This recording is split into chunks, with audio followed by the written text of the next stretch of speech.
Hello. Citing and compiling a reference list is a very important part of the academic work.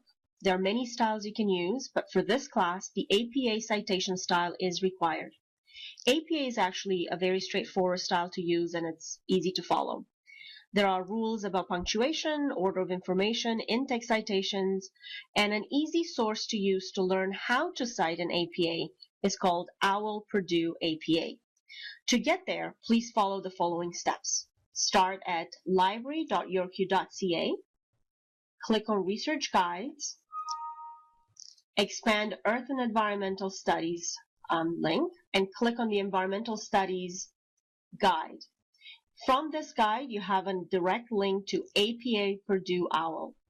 This source is very easy to use because on the side here you have the basics about in-text citations, you have rules about articles and periodicals, how to create your reference list, electronic sources including websites, emails, slides from your courses. It's all listed in this OWL at Purdue site. This is just a simple example to show you that in text citation you should use the author date method to cite where you got the source. And even if you don't use a direct quote, you still have to cite where you got that idea from. And at the end of your paper, you should have a reference list. And this is an example of a book.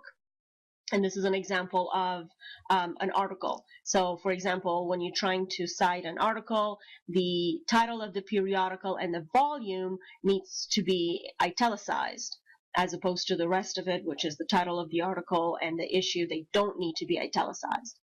If you do have a DOI for your article, please include it. If you don't, you don't, and you leave it at page.